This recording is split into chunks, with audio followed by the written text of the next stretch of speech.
I'm going to give you 3 things to lower your blood pressure and your cholesterol at the same exact time. Now, number 2 is the most popular thing on YouTube. You probably will not disagree with that because you're probably already doing it. But number 3, I get a lot of disagreement on, so let's just get into number 1. You're going to consume more magnesium-rich foods, or you're going to take supplements. The reason why you're going to do this is because chronic inflammation is really the underlying reason why most people have high blood pressure and why most people's bodies are producing too much cholesterol. There goes the phone right at lunchtime. So give me 1 second, I'm going to answer the phone, I'll be right back. So what are some magnesium-rich foods? Well, there's pumpkin seeds, there's cashews, there's almonds, there's spinach, dark chocolate, everybody loves that one. There's bananas and salmon. So if you can take just that list and eat more of that, then you're going to significantly lower your blood pressure and help your cholesterol naturally by eating those. Now, a lot of people don't like those types of foods, so that's where supplementation comes in handy. And also the other situation is a lot of these foods that are grown, they're grown in soil where the soil does not have as much magnesium as it really should. We don't eat organic food as much as we should, and that's really why you want to take a good supplement. So if you're going to take a supplement, make sure you get a good quality magnesium supplement, and somewhere in the neighborhood of 400 to 500 milligrams of magnesium per day would be ideal. Now, the second thing that you can do is stop eating one meal. This is what everyone seems to like to do, is just skip breakfast. That seems to be the ideal thing, because last night after you ate your dinner, once you went to bed and you slept, you already were basically not eating or fasting. Then you wake up, just don't eat breakfast. Now, there is some debate as to why intermittent fasting, that's the cool person's term.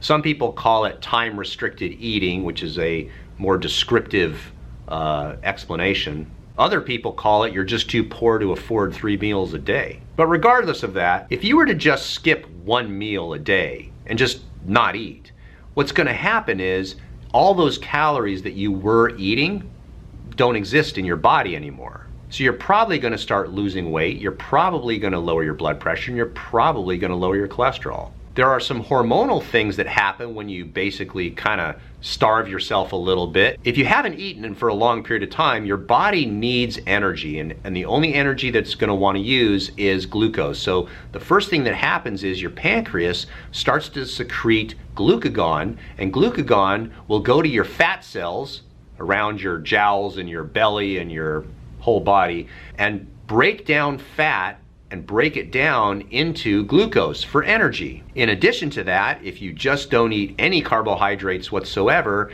your body's going to figure out a way to break down fat and use ketones as an energy source. Regardless of why it happens and regardless of how it happens, it basically happens. If you just stop eating 1 meal, traditionally what people like to do is not eat breakfast, because not everybody's a breakfast eater, but if you just skipped dinner, if you just had breakfast, had lunch, and then just didn't eat for the rest of the day, the same exact thing would happen. And most people agree with this, and most people don't have any trouble. And if you question intermittent fasting, the intermittent fasting police will come after you. They usually attack you in the comments section.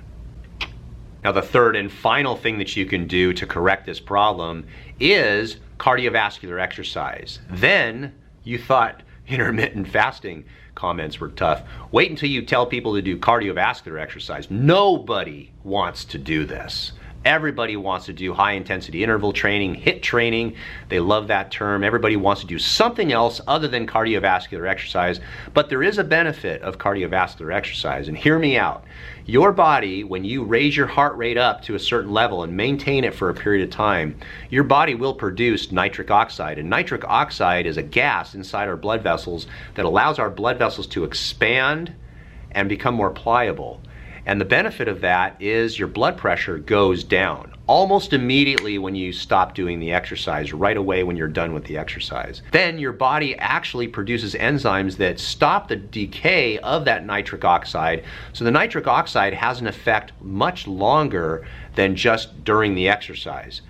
In other words, it lasts for an entire day, just like your blood pressure medication. So daily cardiovascular exercise is an easy solution to these problems. Now at the end of this video, hang tight with me. At the end of this video, there'll be a box here with my complete guide to how to lower your blood pressure naturally. It includes everything and it's all free. You do need to get a pen and paper handy, take notes, and then you get to work. But that is everything that you need to know to lower your blood pressure in a natural way. It also has an effect on your cholesterol. So wait for that video. I got 2 more things we're gonna cover, and then you can get to that video. Today's video sponsor is Bioptimizers, and they have a great product called Magnesium Breakthrough. This has 7 different types of magnesium listed right here.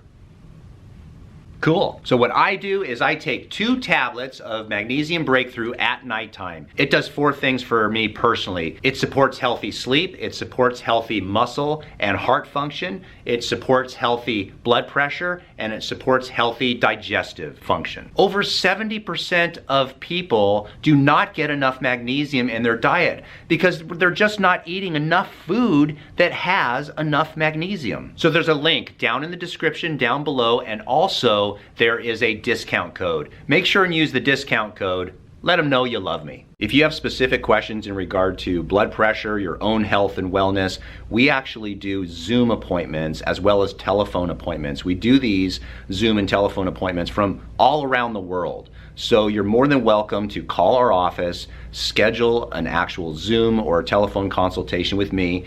And what we're gonna do is we are going to section off a piece of our day just to speak to you and answer all your questions. So if you're interested in that, there's a link down below. You can get to my website and then just contact us. Now there is a fee for a Zoom or telephone consultation, so it's not free, but I can promise you this, you're gonna get your money's worth.